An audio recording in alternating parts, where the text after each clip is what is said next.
Kao, en peul, veut dire oncle. On a un truc qui dit le grand-oncle. Donc, c'est l'oncle de la famille.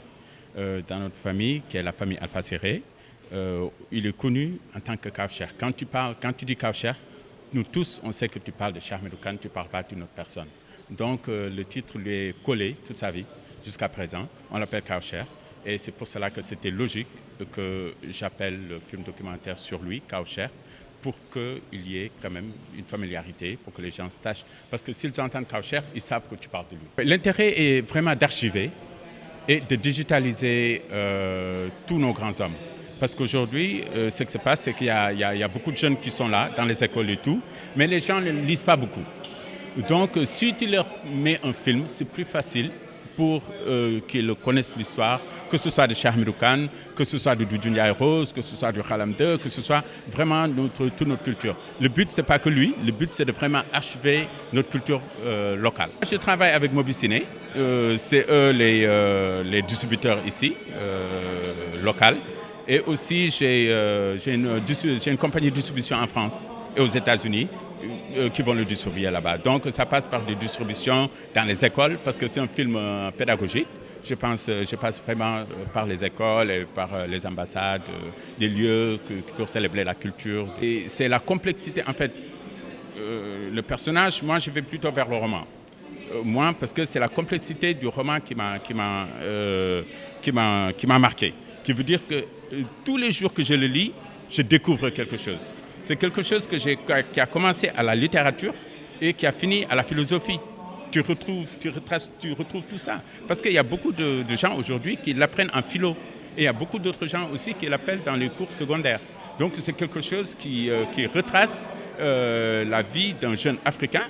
Donc moi, je m'y retrouve. Moi, je me dis que je suis Samba Diallo parce que j'étais exposé exactement le même parcours. Je suis du Fouta, je suis de la même famille que Cheikh Ahmadou Kane. Je suis allé, pas en France, mais je suis allé aux États-Unis très jeune. Et je suis revenu. Et je suis revenu avec des convictions qui sont un peu différentes de ce que je suis parti avec. Tu vois, je ne vais pas les exposer parce que c'est personnel, mais c'est à peu près la même chose. Ça, c'est le distributeur qui est Mobiciné qui s'en charge.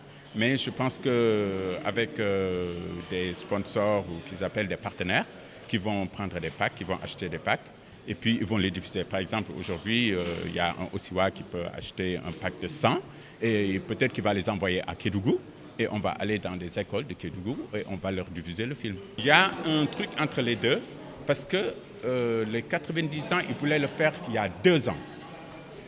Mais on l'a toujours appelé la célébration de ses 90 ans. Mais en fait, c'est 92 mois que j'ai filmé. Parce qu'ils voulaient le faire il y a 2 ans, ils n'ont pas pu le faire. Mais c'était déjà appelé la célébration des 90 ans de Cheikh Ahmadou Kane. Parce que les gens ne fêtent pas 82 ans ou 83 ans. Ils fêtent 50 ans, 60 ans, 70 ans, ils fêtent des 10 ans. Donc, ça fait la célébration de ses 90 ans, mais lui-même, et je sais, il m'a dit qu'il a 92, n'a pas 92. Sur la Grande Royale, c'est une partie prise sur la condition féminine depuis les années 50 jusqu'à présent. Qui veut dire qu'aujourd'hui, le Samba Diallo, c'est vraiment sa grand-mère qui l'a façonné. C'est sa grand-mère qui l'a élevé et c'est sa grand-mère qui l'a orienté. Et donc, la Grande Royale, on la ramène sous 3 différentes formes dans le film, qui veut dire qu'on amène la Grande Royale comme on le connaît dans l'aventure ambiguë, qui veut dire une femme de 60 et quelques années.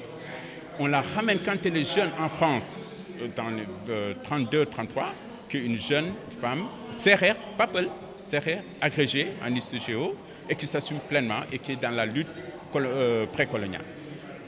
Et en fin de compte, elle revient avec Samba Diallo dans les pays sérères pour ils vont faire une petite expérimentation sur la culture de l'arachide et tout ça, qu'ils vont bien mener, qu'ils ont bien fait. Parce que Samba Diallo, dans Les Gardiens du Temple, c'est un ingénieur en agronomie.